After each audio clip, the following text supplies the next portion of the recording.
Alors justement, vous parlez d'historique, la Corse a une grande histoire avec la bande dessinée, quoi qu'on puisse en penser, mon cher Dilo. Une grande histoire, non, mais en tout cas, elle s'est mise sérieusement à la BD grâce à Frédéric Bertocchini, que Lisa Doradio connaît un petit peu. Oh ben... L'auteur, voilà, qui, grâce à lui, finalement, c'est vrai, la Corse est rentrée de plein pied, finalement, dans cet univers, puisque avant c'était un petit peu pauvre, et depuis... justement, depuis Frédéric Bertocchini, en association notamment avec le dessinateur Ruxtul, il y a eu beaucoup de productions. Alors, des productions, on va faire un petit état des lieux. Hein. Elles sont déjà très connues, mais c'est bien de les rappeler. Alors, l'aventure, elle a commencé d'abord avec Pascal Paoli. Pascal Paoli, qui a été le premier héros mis en BD. Alors, 3 tomes pour retracer le parcours d'Ouba. Bon, là, on va pas rentrer dans les détails, évidemment. L'enfance, le généralat, jusqu'à la conquête française. Finalement une petite révolution, hein, puisque tout a recommencé avec lui, un personnage évidemment que l'on ne présente plus et qui a eu un succès absolument énorme. Il y a eu Sampiero aussi, Sampiero Gorzo évidemment, bon, le plus connu des soldats corses, condottiero de talent, soldat du roi de France, ennemi acharné des Génois. Tout ça a été mis également en bulle par Frédéric Bertocchini et Ruxtul en 3 volumes, il me semble, également, ou 2 volumes. 2 volumes. Et l'intégrale, évidemment, est disponible.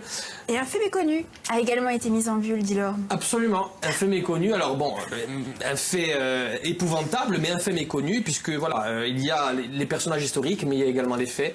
Le bagne de la honte, qui a été là aussi, qui a été traité donc en bande dessinée, toujours par Bertocchini et Ruxtul. Voilà, on a oublié, mais sur les hauteurs d'Ajaccio, à Castelluccio, se trouvait le bagne des enfants, voilà, qui étaient condamnés à des travaux forcés. Et sur le site, il y a encore d'ailleurs, malheureusement, les tombes de ces enfants-là, qui ont été nettoyées, qui sont encore sur le site de Castelluccio. Un album poignant et particulièrement intéressant. Il y a évidemment Ayotzide, lycée. On en a beaucoup parlé, notamment la semaine dernière, à travers les commémorations de 14-18. Voilà, et le court-métrage. Voilà, évidemment. Et évidemment, le court-métrage. D'ailleurs, le court-métrage qui s'est inspiré aussi de la bande dessinée. Voilà, une partie de la bande dessinée. Il y a 4 pages qui sont dédiées à Gabriel, donc le soldat qui a été injustement fusillé. Et donc, évidemment, hommage aux soldats corses qui ont été injustement fusillés. Voilà, donc ça, c'est pour Ayotzide. Et il est aussi question d'une période plus contemporaine, Dilo. Plus contemporaine, avec un même personnage, mais sur deux ensembles différents. Alir, il y a évidemment les événements d'Alir, la naissance du nationalisme contemporain, et évidemment donc là aussi une collaboration Bertocchini, Spinoza et Sayago sur Alir, qui a donné également 2 albums sur le principal acteur d'Alir, à savoir Edmond Simeoni, le père du président de l'exécutif. Voilà, donc des albums qui retracent l'histoire de la Corse et qui intéressent toujours voilà, à la fois les enfants, évidemment, mais également les grands, puisqu'on en apprend des choses en lisant, en se divertissant à travers ces albums. Voilà. Justement,